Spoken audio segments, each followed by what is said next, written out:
पूजा जी गाजियाबाद। राधे राधे। राधे राधे महाराज जी। महाराज जी, मनुष्य को हृदय मतलब मन की बात सुननी चाहिए या बुद्धि दिमाग की बात? हृदय की बात में आप क्या समझ रहे हैं? हृदय में 4 करण हैं, उन्हीं को हृदय कहते हैं। अंतःकरण। बुद्धि निश्चय करती है, मन संकल्प विकल्प करता है, चित्त चिंतन करता है और अहम क्रिया को स्वीकार करता है।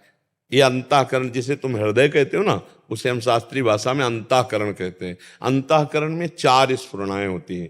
किसी भी विषय का चिंतन और उसका संकल्प विकल्प, उसका निश्चय, फिर उसको स्वीकार करना। हम इन चारों की बात नहीं मानते, शास्त्र की बात मानते हैं। तस्मात् शास्त्रम प्रमाणन्ते कार्याकार्यो व्यवस्थितो। मेरे हृदय में जो बात आई वो शास्त्र सम्मत है कि नहीं? अगर शास्त्र विरुद्ध है तो हम हर बात काट देते हैं। हमारा जो ज्ञान है सत्संग से सुना हुआ, शास्त्रों में जो पढ़ा ले, इसीलिए अब आजकल अज्ञानी लोग अधिक बढ़ रहे हैं, मनमानी आचरण कर रहे हैं। रोज स्वाध्याय करना चाहिए, सदग्रंथों का स्वाध्याय। अगर नहीं कर सकते हो तो रोज सत्संग सुनना चाहिए। आपको सत्संग में नई नई बातें मिलेंगी, जिससे आपका जीवन कुमार्गगामी जो रहा है वो सतमार्ग में चलने लगेगा। पहले हमें पता तो होना चाहिए क्या करना है क्या नहीं करना। तस्मात् शास्त्रम प्रमाणम ते कार्य अकार्यो व्यवस्थित हो। कार्य और अकार्य की व्यवस्था शास्त्र में बताई गई। हमारा मन तो कभी भजन में लगेगा, कभी भोगों में लगेगा, कभी गंदी बात चिंतन करता है, कभी अच्छी बात चिंतन करता है। तो हमको इसका निर्णय कैसे हो कि हमें क्या मानना चाहिए? वो शास्त्र और संत वाणी से मिलाना चाहिए। जो निषेध है वो हमें नहीं मानना, जो विधि है वो हमें मानना है। और एक सूक्ष्म बात, सबके हृदय में शास्त्रों का सार ज्ञान लेकर भगवान बैठे हैं। जब आप गलत करने चलोगे तो बड़ी धीमी आवाज में भगवान की आज्ञा होती, ये गलत है, आपको नहीं करना। बुलाता है ना सबके हृदय में। जब आप कुछ गलत करना चाहोगे तो अव्यक्त रूप से हमारे जो परम मित्र हितैषी भगवान है वो हमको सूचना देते हैं, ये गलत मार्ग है। पर हम उनकी अवहेलना कर देते हैं और मन की बात मान करके चल देते हैं। तो हमें चाहिए कोई भी स्फुरणा हो वो तब तक हम न करें जब तक ठीक निर्णय ना हो जाए कि ये क्रिया सही है कि गलत है। अगर वो गलत है तो लाख बार मन हमको कहे हमें नहीं करना चाहिए। हमारे हृदय में ये 4 वृत्तियां हैं, बुद्धि निश्चय करने वाली, मन संकल्प विकल्प करने वाला, ये करना चाहिए कि नहीं करना चाहिए, चित्त चिंतन करने वाला और अहंकार क्रिया को स्वीकार करने वाला। कोई एक ही बात नहीं है, इन चारों की बातें हमें ध्यान देना है। शास्त्र प्रमाणित हो, संत प्रमाणित हो तो वही हृदय संत हृदय हो जाता है। और कुछ दिन के बाद फिर गंदी स्फुरणाएं ही बंद हो जाती हैं। फिर अब जो होगा वो भगवान का आदेश होगा। अब वो स्थिति आ जाती है। अभी तो हमारी स्थिति त्रिगुण माया के अंतर्गत है, तो अंतःकरण त्रिगुण माया से संचलित है। अभी हमें देखना होगा शास्त्र सम्मत है या बुरा, शास्त्र निषेध ये कर रहा है। क्योंकि मन की तरंगे तो अभी सात्विक वातावरण है तो बढ़िया चिंतन रहेगा, और राजसिक वातावरण आ गया तो गंदा चिंतन आ जाएगा। तो हम मन को अभी पूरा सलाहकार नहीं मान सकते। अभी हम शास्त्र प्रमाणित सलाह को मानेंगे और अथवा फिर नहीं मानेंगे। प्रायः लोग मन की ही बात मान करके, जितनी जेलें भरी वो मन की बात मान करके हुई है।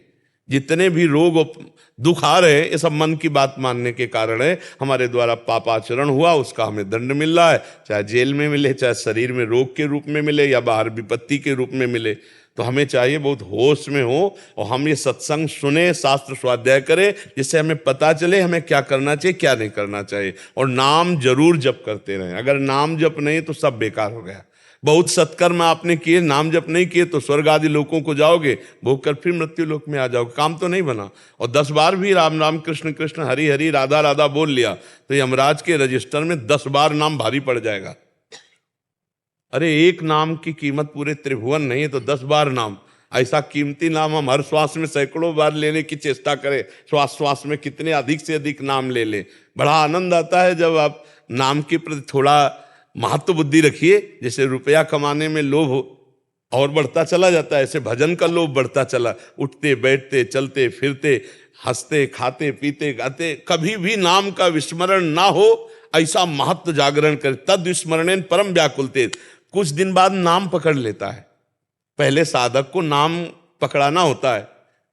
वाचिक शुरू किया, फिर उपांश शुरू किया, फिर मानसिक शुरू किया। जब नाम श्वास 2 विलग चलत हैं तो इनको भेद न मोह को भावे।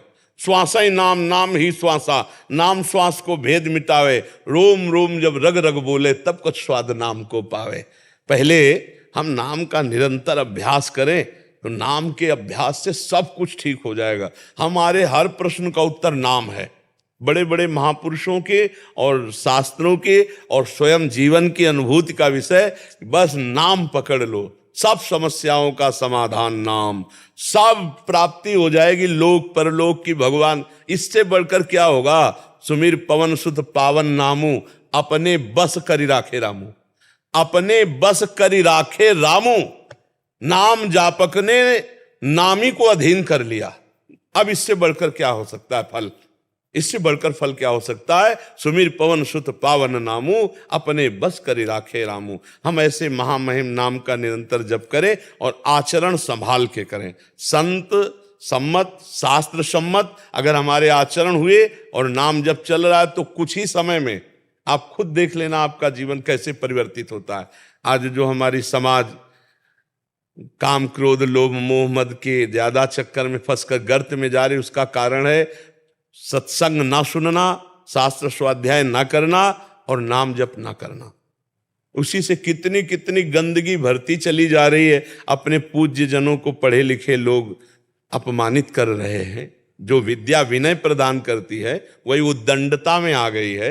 नए नए लड़के नशा करने लगे हैं, व्यभिचार की प्रवृत्ति बढ़ती जा रही है, एक दूसरे के प्रति राग द्वेष की भावनाएं पुष्ट होती जा रही। क्यों? क्योंकि अध्यात्म बीच में नहीं है, भगवान का नाम बीच में नहीं है, संतों के वचन बीच में नहीं है। जिसके जीवन में संत नहीं है, नाम नहीं है, भगवान नहीं है, वो जीवन मृत जीवन है।